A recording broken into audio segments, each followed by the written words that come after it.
Oke, kembali lagi di channel saya. Makasih buat kalian yang sudah mengklik video ini ya.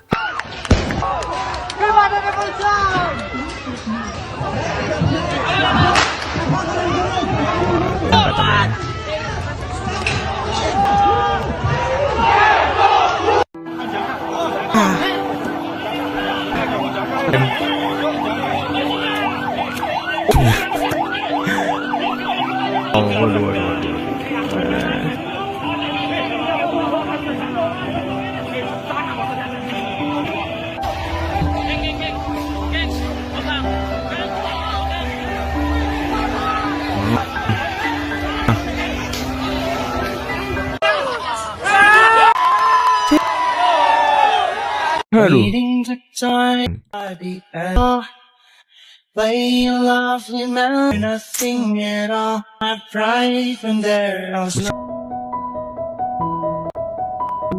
Gila, sumpah ini udah kelewatan banget sih. Jadi ada jurnalis Kompas yang dipukulin sama massa demo RUU TNI di Bandung. Jadi ceritanya wartawan Kompas ini namanya Fakih. Nah, Mas Fakih ini lagi bertugas buat ngeliput demo aksi penolakan RUU TNI di gedung DPRD Jawa Barat. Mas Fakih ini cuma mau ngerekam video kondisi terkini aksi demo kan. Nah, tiba-tiba ada gerombolan peserta aksi demo yang pakai masker sama pakaian hitam neriakin Mas Fakih. Dan Mas Fakih ini dituduh sebagai intel yang ngerekam kondisi aksi demo. Akhirnya Mas Fakih ini nunjukin ID card Kompas dan ngasih tahu kalau dia itu cuma wartawan yang lagi kerja. Tapi tetap aja guys, masa demo ini terus-terusan neriakin Mas Fakih dan nuduh kalau dia itu intel. Alhasil masa demo lainnya ini pada kepancing dan Mas Fakih dipukul, ditendang beberapa kali di bagian kepala sama badannya. Nah, untungnya ada teman-teman media lain sama polisi yang ngebantuin Mas Fakih di sana. Kalau nggak ada yang nolongin, nggak ngerti lagi tuh nasibnya Mas Fakih kayak gimana. Nah, gilanya nggak sampai situ doang. Jadi ada kantor Hanabeng di daerah Dago yang dibakar dan dihancurin. Di bangunan bank yang dibakar itu penuh sama tulisan kritik pengesahan RUU TNI. Akhirnya Hanabeng yang hancur ini sampai dipasang garis polisi buat penyelidikan. Belum selesai sampai di situ, di Malang juga sama. Baru aja semalam itu kantor DPR Malang dibakar demo yang nolak RUU TNI dengan cara ngelempar molotov sama petasan ke dalam gedung. Sumpah kalian itu nggak apa-apa banget demo, silakan aja, tapi jangan anarkis. Dan sebenarnya kita juga nggak tahu apakah yang anarkis ini emang orang-orang yang demo atau emang ada penyusup yang dibayar buat bikin keributan. Sekalipun pemilu mau diulang 100 kali, 1000 kali, 1 juta kali pun, gue akan tetap memilih 02. Apa? Takut kembali ke era Orde Baru lagi. Nggak punya kebebasan bersuara, sampai-sampai harus beli rompi anti peluru. Kalian aja itu pelaku perampasan kebebasan bersuara orang lain. Orang lain yang berbeda pendapat dan berbeda pilihan dengan kalian, kalian anggap salah. Dan kalian paksa harus sependapat dengan kalian.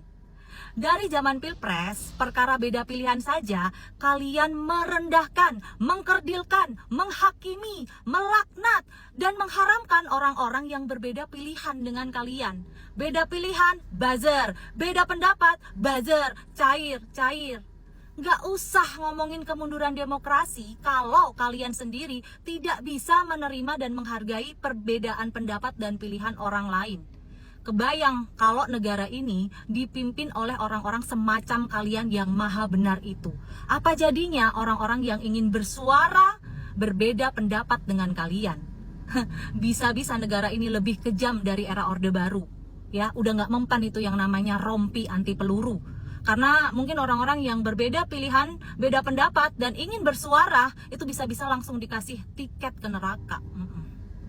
Gawat nih, Orde Baru mulai bangkit. Kebebasan pers mulai dibungkam. Begitulah kata sebagian orang yang mudah terprovokasi sehingga gagal berpikir logis. Kita semua tuh sepakat bahwa kebebasan pers itu adalah salah satu pilar penting dalam demokrasi. Tapi kalian sadar gak sih, beberapa tahun belakangan banyak media yang menyampaikan informasi tanpa verifikasi mendalam. Bahkan kadang menyebarkan judul yang clickbait hanya demi engagement dan rating. Banyak banget nih pemberitaan yang tidak hanya mengandung disinformasi, tapi juga memicu keresahan publik, perebutan, dan mengganggu ketertiban nasional. Yang seharusnya kita lawan adalah DFK, disinformasi, fitnah, dan kebencian. Karena ketiga hal ini adalah penyakit yang berbahaya yang bisa membuat negara kacau balau pastinya. Apa iya kita mau diam aja lihat ini dibiarkan? Kebebasan pers yang kebablasan justru bisa merugikan. Misalnya nih, dengan ada penghasutan yang dapat memecah persatuan bangsa. Kebebasan pers itu bukan berarti kebebasan seenaknya yang bisa ngelanggar batasan etika dan moral. moral. Apalagi nih,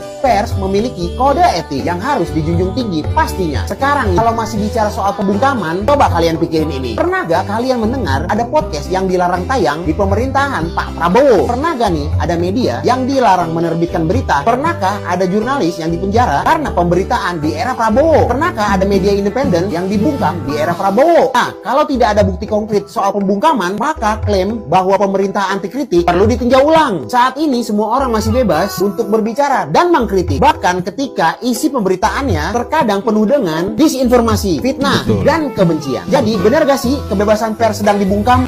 Mahasiswa tidak boleh diam, mahasiswa harus bersuara. Jangan biarkan teman-teman kita di Jawa sana babak belur, patah tulangnya, pecah kepalanya.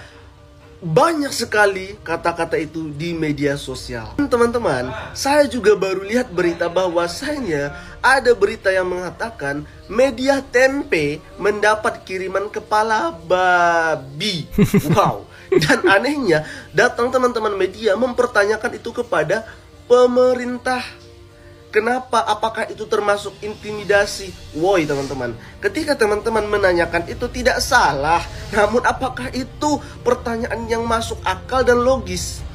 Atau mungkin teman-teman menuduh itu intimidasi ya, dugaan intimidasi dari pemerintahan. Wow, ini analogi berpikirnya semakin kacau. Wajar saja respon dari pemerintahan itu santai. Ya mas, wajar.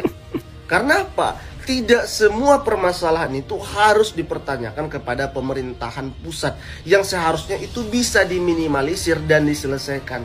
Yang utama, cari dulu buktinya. Yang kedua, selidiki siapa pelakunya. Yang ketiga, pasti ada CCTV di sekitar area yang menunjukkan itu siapa pelakunya. Baru seandainya itu ada kaitannya dengan pemerintah, teman-teman suarakan. Itu yang harus digarisbawahi. Dan kami tidak pernah melarang teman-teman untuk bersuara, menyampaikan pendapat di muka umum. Silahkan. Namun berunjuk rasalah sesuai dengan koridornya. Kalau teman-teman mengatakan unjuk rasa itu ya wajar, melakukan pengerusakan, wajar coret-coret, ya silahkan. Silahkan jika itu menurut teman-teman benar. Namun apabila datang dari pihak keamanan melarang, kalian jangan tersulut emosi dan kalian jangan lempar aqua, jangan lempar batu, itu tidak benar. Dan anehnya apabila terjadi ada yang pecah kepalanya di depan, ada yang patah tulangnya, ternyata teman-teman tidak menyadari siapa yang melempar batu dari belakang. Namun yang disalahkan itu adalah pihak kepolisian. Teman-teman, mari kita berpikir secara realistis. Mari kita menjadi anak muda yang membangun bangsa ini dengan ide dan gagasan, tukar pikiran. Mari kita berikan pendapat dan pandangan kita kepada pemerintah dengan cara baik-baik. Banyak cara yang bisa kita lakukan demi pembangunan bangsa. Walaupun demikian, saya tetap mengajak kepada teman-teman, teruslah bersuara, menyampaikan pendapat, tapi sesuai dengan koridornya. Marwah mahasiswa hanya karena ingin mendapat sensasi di mata rakyat Indonesia, tapi marwah bangsa Indonesia di mata dunia, agar kita menjadi raja di Asia. Bukan hanya Asia, tapi tingkat dunia. Salam hormat dari kami, anak muda Pasaman Barat untuk Indonesia. Oke, itu dia video, gimana menurut kalian, dan sampai bertemu di video saya selanjutnya.